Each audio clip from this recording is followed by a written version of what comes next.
I actually recorded my discussion about democracy and capitalism and socialism before I recorded this, but during the recording it came to me that I really ought to explain why it is I'm a socialist.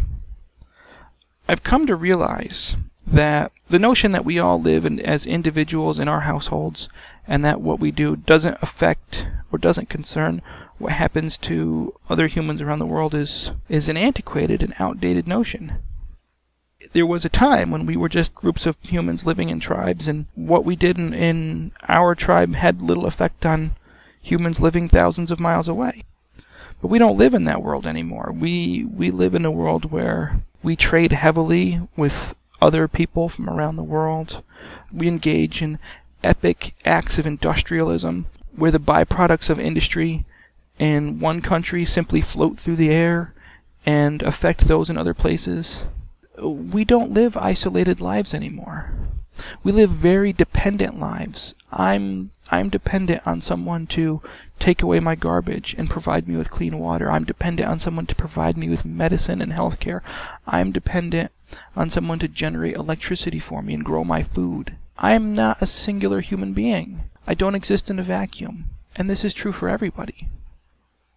Well, I mean, there might be one guy who lives in a cabin in the wilderness, or indigenous tribes in rainforests who are still cut off from the rest of the world. But even then, they aren't immune to what we do. When we do things that affect the environment, it affects them thousands and thousands of miles away. The thing that we need to realize here is that humanity has become a superorganism composed of individuals.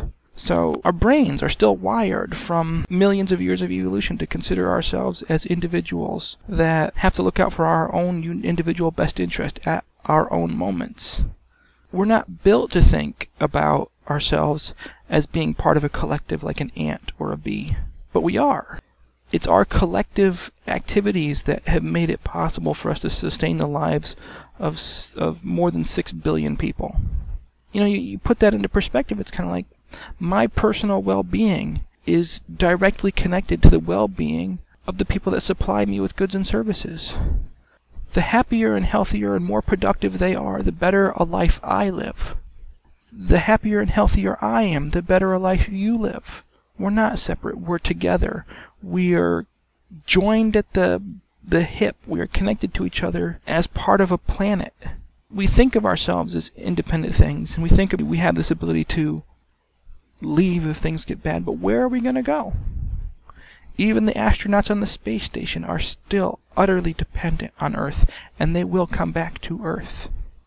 They can't stay up there forever. We aren't just these independent things. We aren't alone.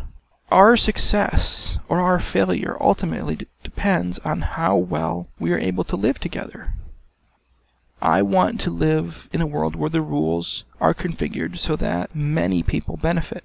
I don't want to live in a world where most of us are subservient to a few of us. That sort of living can never result in a long-term survival of humans. What happens is you have a few people who live extremely well and a multitude of people who see that and say, I want to live like that. And for what? For us to all shit in gold toilets.